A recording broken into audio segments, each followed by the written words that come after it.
Hello, souls and demons, and welcome back to the show. Today's story is called The Abalone Thief, written by the Humboldt lycanthrope. And with that, let's sit back, grip our seats, and enjoy the show.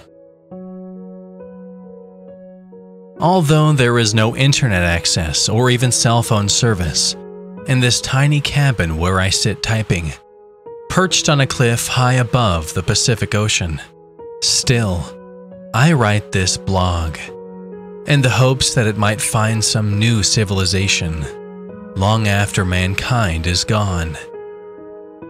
That this may be a testament to one man who found faith and religion after doubting for so long. You see, I was never a spiritual or superstitious man. I was a man of science, a student, a marine biologist. Before this, I never had what one would call faith in anything resembling religion. To me, it was all math, everything. The strange mutations of life were simply an exponential progression of evolution. But now, as I see the sacramental fires burning bright on the beach below me, and feel the awakening of the ancients echo in my sleep and dreams, now that I realize that man's time is over, and it is a new beginning for beings much greater and more powerful than our own, I offer up a poem, a sacrament, a narrative to the events that unfolded before the Great Awakening. Let me start at the beginning. I was a doctoral student at the University of California, Santa Cruz, working on my PhD in marine biology. Mollusks were my specialty. Specifically, the Haliotoidae Halietotus rufescens, or as they were known by their common name, red abalone. Abalone are an edible type of sea snail, a marine mollusk, single-shell gastropod found in coastal waters around the globe. Like all snails, they have a head with a mouth and a pair of eyes, and a foot which they use to cling to rock formations while using their file-like tongue to scrape algae matter into their mouths. They also have an enlarged pair of tentacles. They are considered a delicacy, their flesh being comparable to calamari. Red abalone, the largest and most prized of the species, are found only on the west coast of North America. Red abalone are not endangered, but because of overfishing and acidification of oceans, they have become rather scarce. That is why California put a ban on the commercial fishing of them in the 1990s. They can be harvested for personal use only north of San Francisco, April through November, with a hiatus in July, and with a limit of only 3 a day, and a total of 18 a year. Since I was writing my doctoral thesis on Haliotus rufescens, it was deemed that I should spend the summer in a tiny fishing village called Shelter Cove. There I would study, measure, count, and map the abalone, and also report any suspicious activities relating to abalone poachers to the California Department of Fish and Wildlife. So when the school semester ended in June, I packed up all my gear: scuba set, books, slides, specimen jars, microscopes, and strapped my kayak to the roof of my trusty old Subaru Outback and headed north up Highway 101 for Shelter Cove. Shelter Cove is a quiet little hamlet on the coast of Humboldt County. The sign as you enter declares it an island in time. There is only one long, winding road in, which climbs up to nearly 2,000 feet as it transcends the summit of the King Range Mountains and, conversely, only that one twisting, dangerous, cliff-strewn road out. To the south is nothing but inaccessible shoreline, facing steep cliffs, dotted with pockets of tiny beaches, where the surf smashes down on jagged rocks, and deep, dangerous tide pools. To the north it is relatively the same, only a thin, potholed, dirt road winding over the cliffs slightly to the east. This is why this area is known as Humboldt's Lost Coast. The brave surf and kayak here, but it has a notorious riptide, and once an entire troop of tired Boy Scouts resting on the beach were swooped up by a sleeper wave and sucked out to their deaths in the ocean's depths. The lodgings that were given to me consisted of a small cabin, nothing more than a shack really, perched high up on a cliff face. To the right, I could see the boat launch the fishermen used, the caged-in area where they gutted their catch. A small stretch of beach lay there, where locals would drive their pickup trucks onto the sandy shore and drink beer and barbecue. To my left was another stretch of beach they called Dead Man's, separated from the boat landing by a jutting cliff. Dead Man's, a favorite surf spot, is only accessible by the ocean. The surfers have to paddle on their boards around the cliff face to get there. The only internet access to Shelter Cove is from satellite, and the university was too cheap to put one up in the shack they had supplied me with. I couldn't even get cell phone service to use my phone as a hotspot. So when I had to post my data on the university's science lab website, I would have to travel down the road a few miles to a coffee shop in the lobby of an old hotel that had Wi-Fi. There, I could also manage to get cell phone service, but only in the parking lot at the top of a steep embankment. My closest neighbors lived down on a rutted dirt road, a young single mom and her 9-year-old girl, Susie. On my first day, as I was unfastening my ocean kayak from the roof of my battered old Subaru Outback, Susie rode right up to me on her pink Huffy bike, an inquisitive look on her round little face. "Who are you?" she asked in that bluntly curious manner children from small towns often have. "My name's Theodore."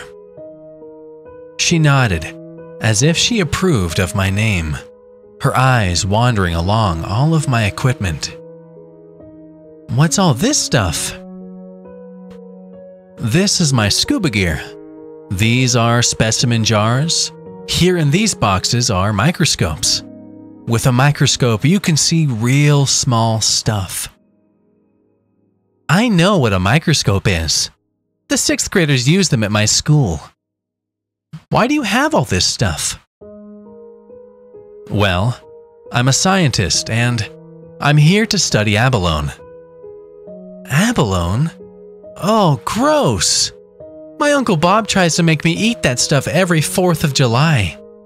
I don't like seafood." "You live in a fishing village and you don't like seafood?" "No, I don't like anything slimy, stinky, slippery, wet, or gross." She nodded her little head in that authoritative manner she had used when I told her my name and then rode off, leaving me standing there laughing.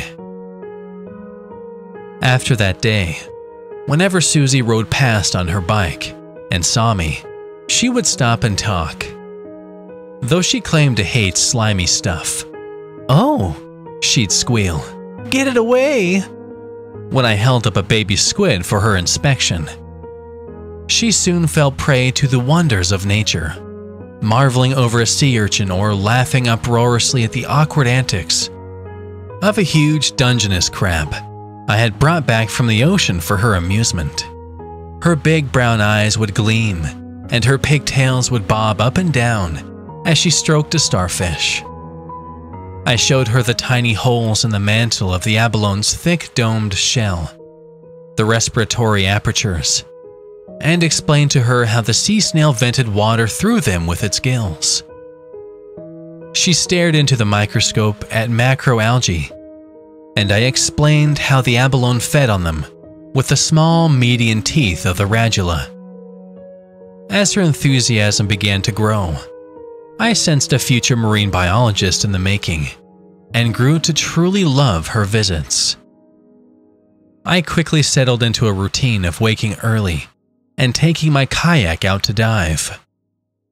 Even though it was summer, the water was cold, averaging about 50 degrees, and I had to wear a full wetsuit with a hood and gloves. I would pull my hood over my head, pull down my half mask, put my regulator's mouthpiece to my lips, and slip into the murky water to explore the underwater rock formations with my flashlight, looking for the domed, brick-red shells that are the underwater homes of the abalone, who had suctioned themselves to the craggy surfaces. I would count and measure them, and then return to my kayak to scrawl out my findings. It was peaceful work, but it could be dangerous. Every year, dozens of abalone divers wash up dead on the shores, smashed against the rocks by a swell, or sucked into dark ocean caves. In 2004, an abalone diver, who ironically worked for the Recreational Fishing Alliance and was on a federal fisher management panel, was attacked by a great white shark while diving not too far south from here, off the coast of Mendocino. When his friends first saw the huge cloud of blood in the water, they thought it was some kind of sick joke. They were gravely mistaken. His mauled and ravaged body washed up on shore a day later. In the evenings, I would type out my statistics on my laptop, their average depth and proximity to the shore, and in my free time, I would wander the desolate shoreline, exploring the tide pools while I sipped a local microbrew and sampled some of the fine cannabis the hills to the east of us were famous for.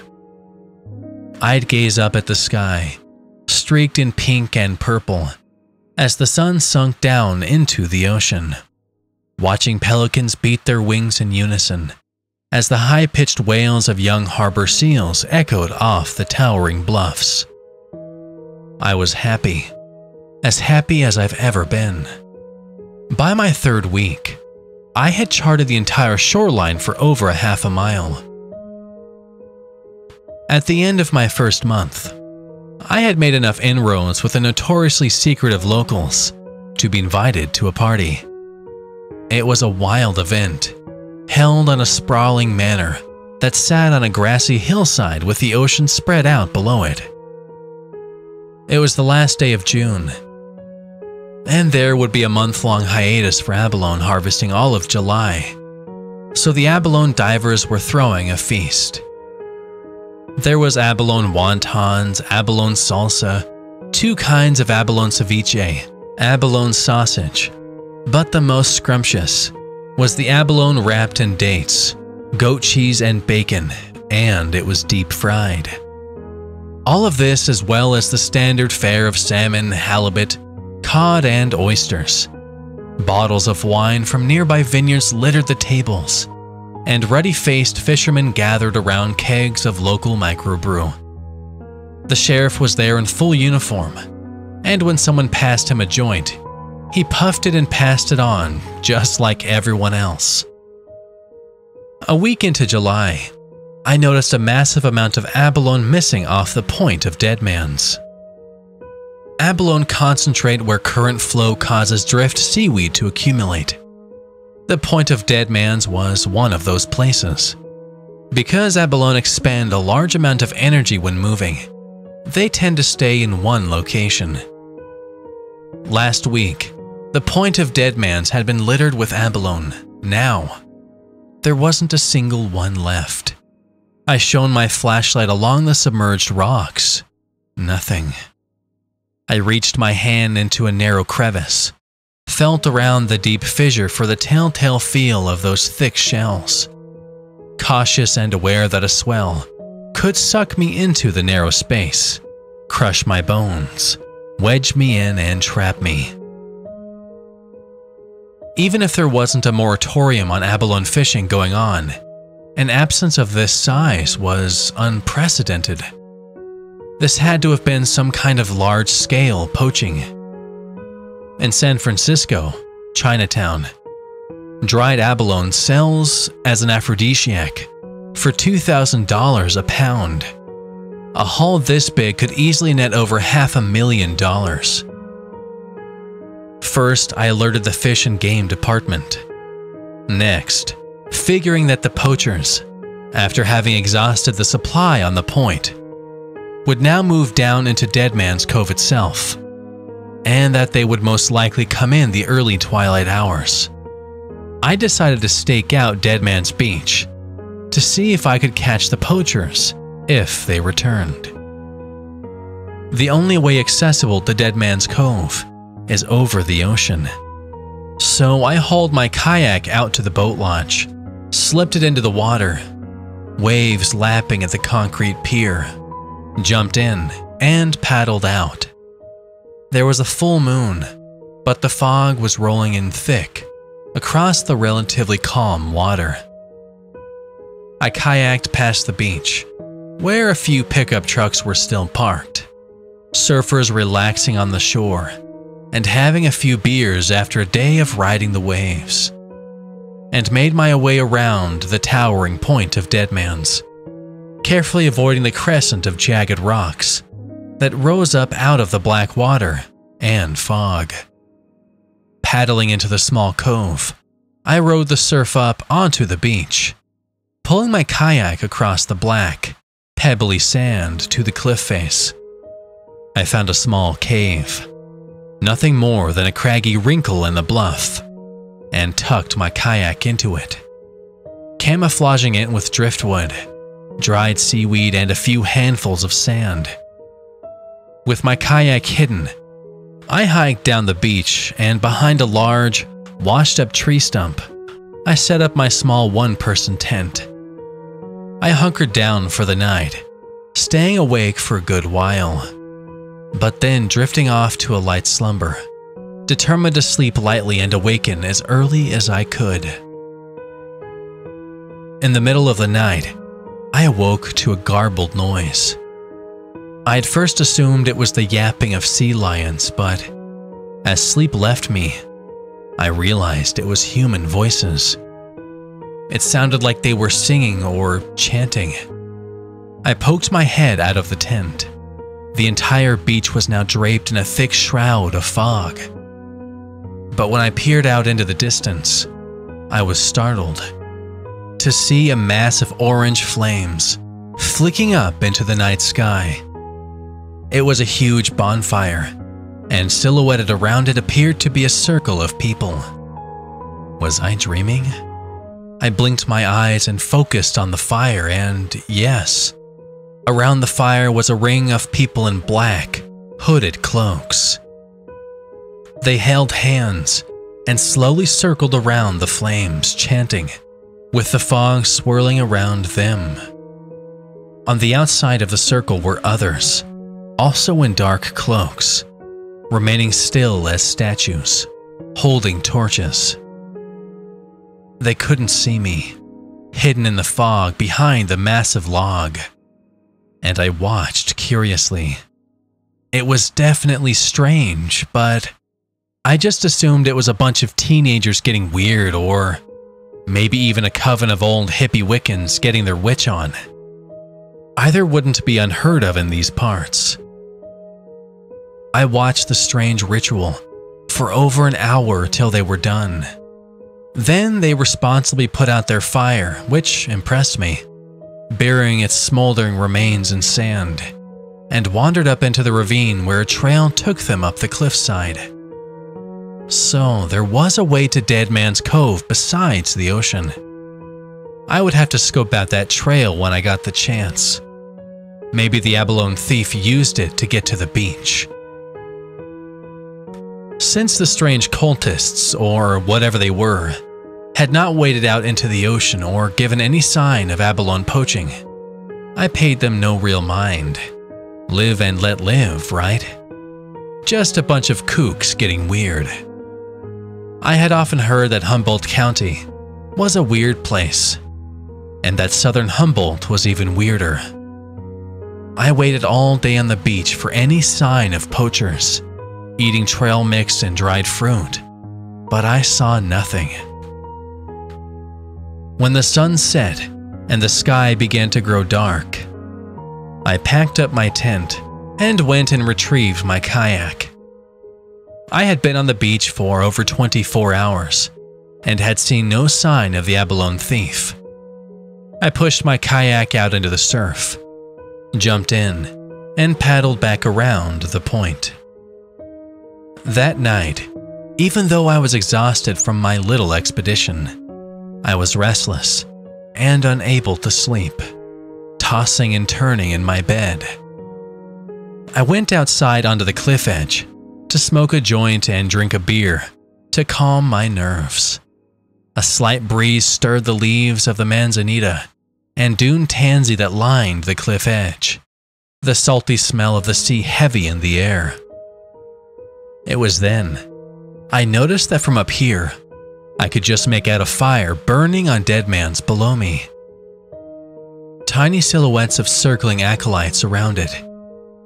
I could even make out the torchbearers that encircled the group. They were back. The local weirdos. Probably just a bunch of goth or metal kids who listened to too much Marilyn Manson. The beer and pot were doing their trick, and I yawned, feeling exhaustion take over. That night, I had the first of the dreams. I dreamed I was in the ocean, deep underwater, beneath the waves, examining the abalone. I ran my finger over their hard outer shell, imagining their fimbriated head lobes, their columellar muscle. It was breeding time, and I could see their respiratory apertures venting eggs and sperm into the ocean's water column. I had no scuba gear. I didn't need it. It felt as if I had some sort of gills, for I could feel the salty water swooshing in and out of me as it churned cold and green. Full of fascination, I studied the formations of rock and shell as a hand, almost human, crept over the craggy shelf. It was covered in pale green scales, and the tips of the fingers ended in black claws. It reached out and took hold of the red abalone's blood-red shell and slowly peeled it off the rock. The slime trail the sea snail uses to locomote, leaving a viscous, oozing stain. I gazed in wonder as a humanoid head then rose up over the rocky ledge.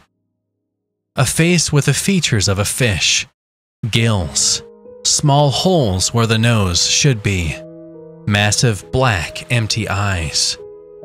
I stared on as the creature put the abalone to its mouth and with fanged teeth pulled the sea snail slowly out of its shell and began chomping on it, swallowing it in quick, eager gulps. When it was done, it extended a long, thin, black tongue, forked like the tongue of a snake, and licked the empty shell clean.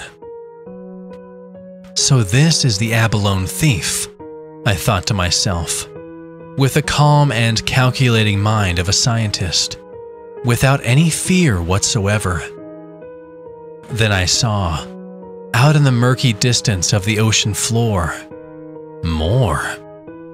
There were more of them, hundreds of them, maybe even thousands. An army of these scaled sea creatures, feeding on the abalone.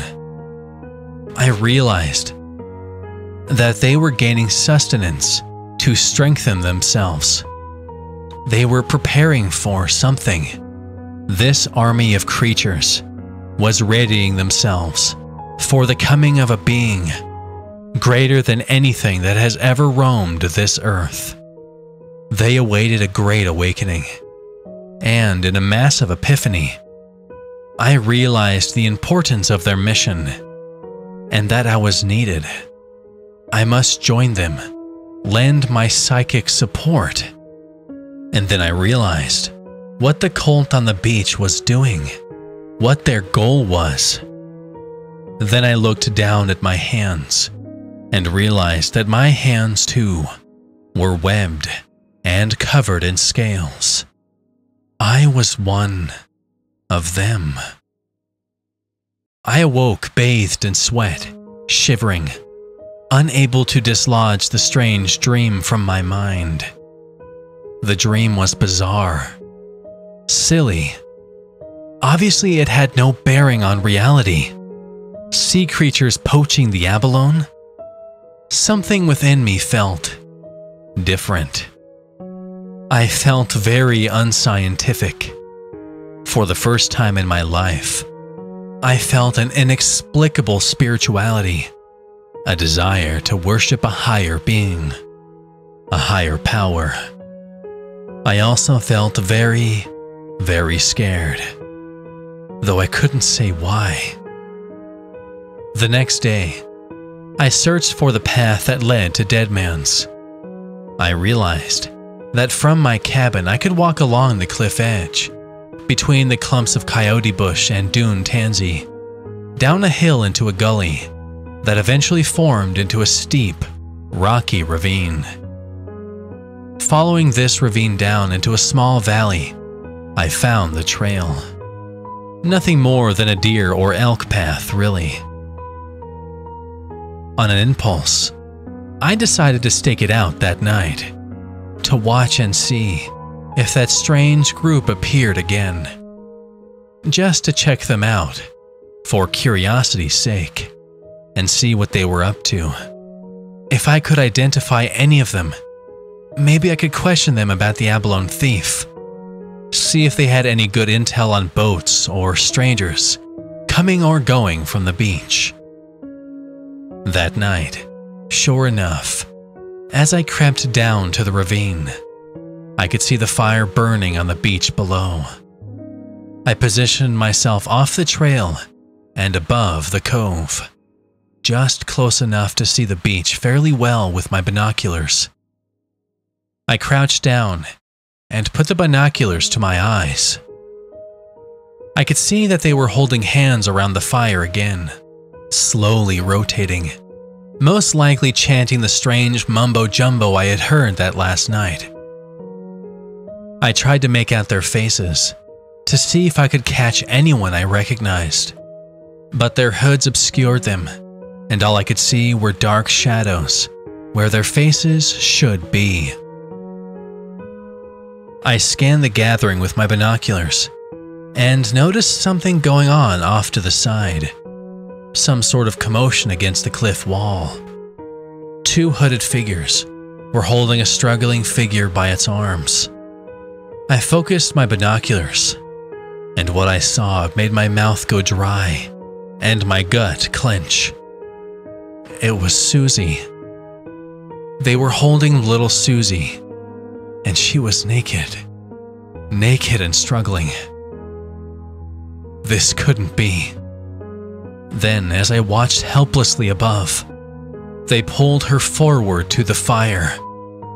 It took 4 of those cloaked maniacs to hold the squirming girl down, as another, this one's robes a crimson red, raised what must have been a knife above her, for it glinted in the moonlight, long and pointed. I froze. What should I do? What could I do? There had to be at least a dozen of them down there. Then it all happened so quickly. The knife fell, and I thought I could hear that little voice I knew so well cry out in pain and go silent. The crimson-robed one hacked into her chest and pulled out a dark object I could only assume was her heart, and brought it to his mouth. He then passed it on. Little Susie's pale, naked body now limp and crumpled on the sand. I had to do something. I had to call the cops. I spun around and clawed myself up off the ravine. And as I did, my foot slipped, and I sent a shower of pebbles and dirt down into the mist-covered gully. I froze, my mouth dust dry, clinging to the rock face. Had they noticed? With a pounding heart, I started back up. Once I got to the top, I sprinted over the bluffs to my Subaru, now out of breath and huffing. Fumbling with the keys, I started the engine and sped down the road. I squealed into the parking lot of the Inn of the Lost Coast, leapt out of my car and with sweaty, shaky hands dialed 911 on my iPhone.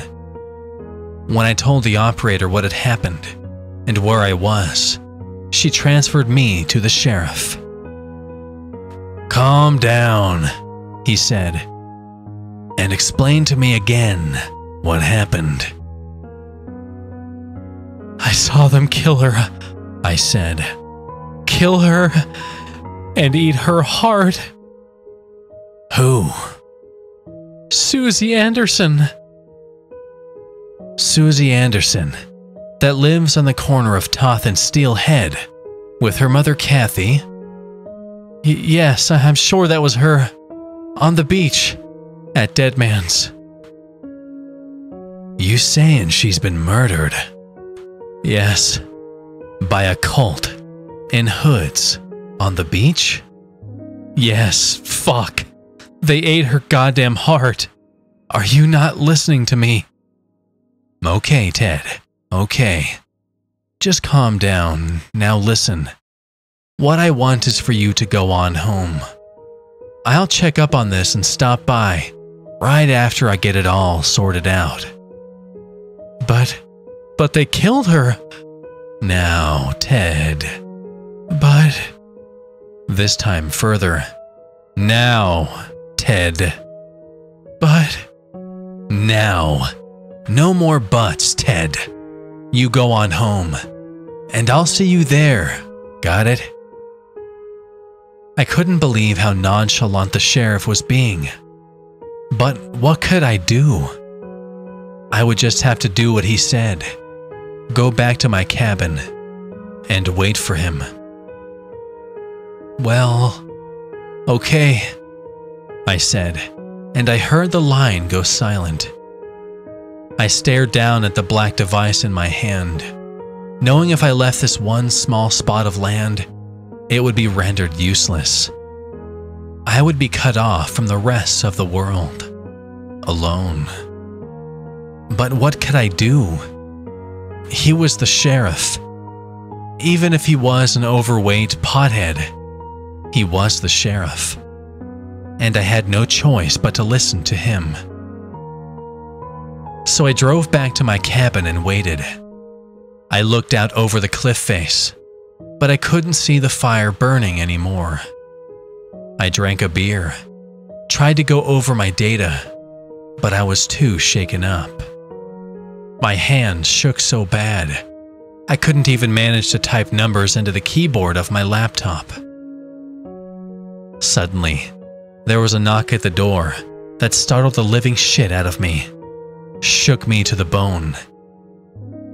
Wishing I had just hightailed it out of there earlier, driven away down that long, winding road that was the only way in or out, never to come back.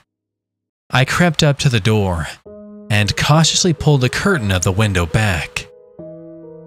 Peeking out the window, I saw the sheriff standing at my doorstep with Susie's mother Kathy and a little girl. I tentatively pulled the door open. "This the girl you saw murdered?" The sheriff immediately barked at me. I gazed at the little girl before me, a girl the same age and height as Susie, with similar hair, but definitely not Susie. "No, this isn't her. I said Susie Anderson." The little girl looked up at Susie's mother. "What's he talking about, Mama?" "This is Susie Anderson," the sheriff grumbled. "And this is her mother. Known both of them my whole goddamn life. Now what the hell is going on around here?" "No, it's not. That is not Susie. I saw them kill her," I shouted. Somebody had to fucking believe me. I gazed up to Susie's mother, who looked at me like I was crazy, and clutched the little girl to her. "Mama, Ted is scaring me." "Okay. You two go wait in the car," the sheriff mumbled, waving Susie's mother and the little girl along. He then put one of his big, beefy hands on my shoulder and pushed me into the cabin. "Listen, mister. You're scaring that little girl half to death, and you need to tell me what the fuck is going on." He spoke into my ear, and his breath was hot on my face. "You on drugs?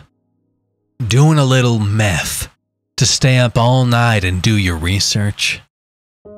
He gazed suspiciously around the room. The specimen jars full of bugs and mollusks. The beakers of seawater samples and glass slides. "Do I gotta go get a warrant from my old buddy Judge Johnson and come back here and search this place?" "Am I on drugs?" I shouted. "Me? I saw you smoking a joint at that party." He laughed a hearty laugh and grinned a big shit-eating smile.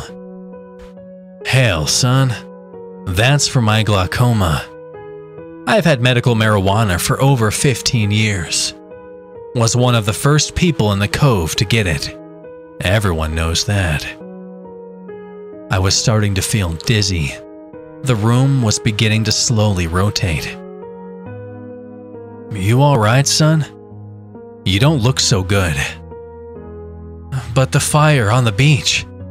Did you check out the fire?" "Yeah, I went down there. Looks like a bunch of kids was having a party. Left fucking beer cans everywhere, but they're gone now." "You went down? How?" "How do you think? I walked." "You know about the secret trail?" "Secret trail? Damn, you're a dumb one, ain't ya? That fucking trail ain't secret. Everybody knows about that fucking trail." I staggered back. The sheriff pulled out a chair and pushed me heavily into it. "I saw it. I saw them kill her and eat her heart." "You didn't see nothing, son.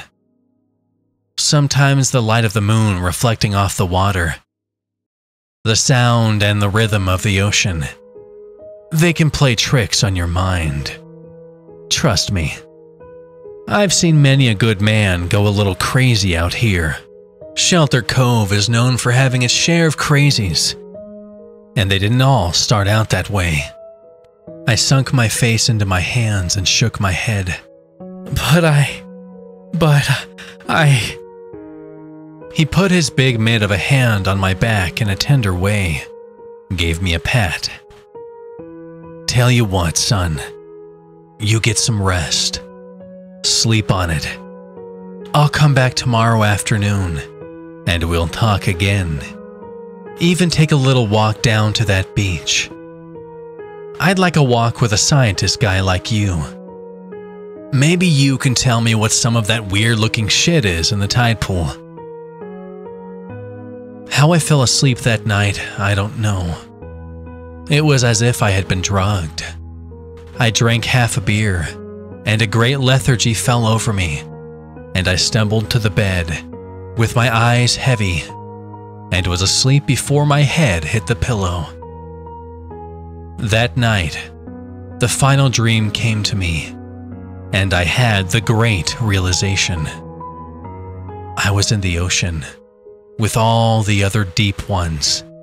The cool, salty water swooshing in and out of our gills. The light of the moon, sending out great shafts of pale light through the deep, murky water. Of course, we were harvesting abalone, eating some for our own strength, bringing back armfuls of others for the great one who slept out in the ocean depths, the Dark Lord, who was awakening and would soon rise in a fury of black leathery wings and tentacles. The next day, the sheriff arrived at my house as he said he would. He brought with him a box. I opened it to find a large, black, hooded cloak. I slipped the cloak over my head, pulled up the hood, and together, we walked down to the beach to start the fire and await the arrival of the others.